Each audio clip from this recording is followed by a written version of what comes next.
भारत देश आजाद हुआ, सदियों की गुलामी टूटी, पर अब सबसे बड़ा सवाल यह था कि भारत देश चलेगा कैसे।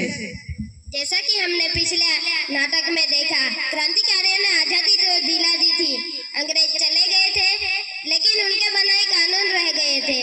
शासन की दिशा तय नहीं थी और वह दिशा तय करने के लिए एक सभा का आयोजन हुआ, जिसमें सम्मिलित थे डॉक्टर राजेंद्र प्रसाद, डॉक्टर भीमराव अंबेडकर, जवाहरलाल नेहरू, सरदार पटेल, मौलाना अबुल कलाम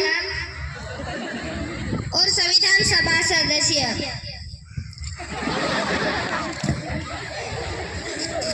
देश से आजादी के बाद सबसे बड़ा सवाल, अगर हम खुद कानून नहीं बनाएंगे तो देश की आजादी अधूरी रह जाएगी। इतनी सारी जातियां, भाषाएं, क्या एक संविधान संभव है?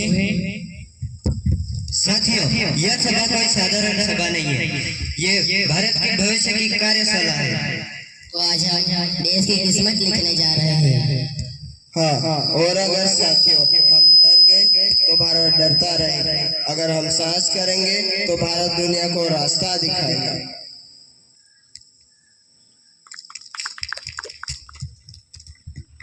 दृश्य 2, भारत कैसा होगा, विचारों की टक्कर। सभा की कार्यवाही प्रारंभ की जाती है। आज का विषय है स्वतंत्र भारत का स्वरूप।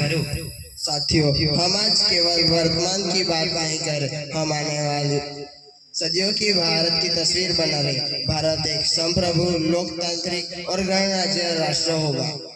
लोकतंत्र, जबकि देश की अधिकांश जनता अशिक्षित है। लोकतंत्र किसी डिग्री पर नहीं, विश्वास पर चलता है। अगर हम जनता पर भरोसा नहीं करेंगे तो आजादी का कोई अर्थ नहीं। लेकिन इतनी सारी जातियां, धर्म, क्या यह लोकतंत्र को कमजोर नहीं करेगा? नहीं, यही विविधता भारत की शक्ति बनेगी, अगर हम समानता का आधार बने। लेकिन जवाहर, धर्म मनुष्य की आत्मा का हिस्सा है, राज्य की सत्ता का नहीं। यदि राज्य धर्म से जुड़ेगा तो अन्य अवश्य ही जन्म लेगा। तो क्या भारत का गौरव धर्म नहीं होगा? नहीं, भारत सभी धर्मों का सम्मान करेगा, लेकिन किसी का पक्ष नहीं लेगा। जब आप सभी कहते हैं तो क्या उसमें महिलाएं भी शामिल हैं या हम फिर से हाशिए पर रहेंगे? महिलाएं केवल नागरिक नहीं, राष्ट्र निर्माता की भागीदारी होगी। बिना महिला समानता के भारत अधूरा रहेगा।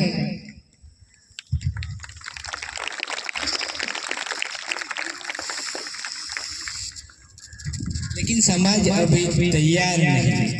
समाज तब तैयार होगा जब संविधान रास्ता दिखाए। और हम युवाओं को क्या मिलेगा? सिर्फ कानून या अवसर भी? संविधान तुम्हें बोलने का अधिकार देगा, सपने देखने की आजादी देगा और सवाल पूछने की शक्ति देगा। देश अभी विभाजन के दौर से गुजर रहे हैं, तो क्या धर्मनिरपेक्षता भी जरूरी है? विभाजन ने यही सिखा, अगर राज्य किसी एक पहचान का हुआ तो देश टूटेगा। धर्मनिरपेक्षता धर्म के खिलाफ नहीं, यह अन्याय के खिलाफ है। तो यह स्पष्ट होगा, भारत का संविधान एकता, समानता और भाईचारे पर आधारित होगा। हम आज जो लिख रहे हैं वही कल भारत बोलेगा। यह केवल बहस नहीं थी, यह भारत की आत्मा का चयन था। दृश्य 3, राष्ट्रीय एकता और सामाजिक न्याय। साथियों, अब हम उस विषय पे चर्चा करने जा रहे हैं जो भारत की आत्मा से जुड़ा है, एकता और सामाजिक न्याय। संविधान कितना भी अच्छा क्यों ना हो, अगर देश टुकड़ों में बटा रहा तो वह केवल कागज पर कर रह जाएगा। आज भारत में 562 रियासतें हैं, हर राज्य खुद को सर्वोपरि समझता है। तो क्या वे स्वेच्छा से भारत में शामिल होंगे?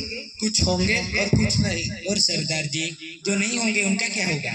तो राष्ट्र को निर्णय लेना होगा। इतिहास मुझे कठोर कहे पर आने वाली पीढ़ियां भारत को एक कहे, यही मेरा लक्ष्य है। क्यों क्या केंद्र सरकार शक्तिशाली होगी? हाँ, क्योंकि कमजोर केंद्र मजबूत भारत नहीं बना सकता। एक भारत तभी संभव है जब हर नागरिक खुद को इस देश का हिस्सा माने। और यह तभी संभव है जब संविधान सभी को समान बनाए। तो इस सभा ने आज तय कर लिया है, भारत केवल एक भूभाग नहीं होगा, वह न्याय, समानता और एक साकार राष्ट्र होगा। यह केवल बहस नहीं थी, यह भारत के चरित्र का निर्माण था। दृश्य 4, संविधान और आज का भारत। 26 नवंबर 1949 हम भारत के संविधान को औपचारिक रूप से अंगीकार करते हैं।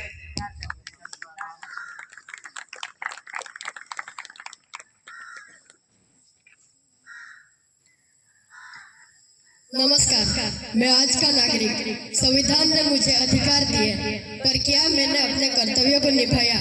अगर संविधान आज कमजोर है तो दोष उन महामानवों का नहीं, हमारा है।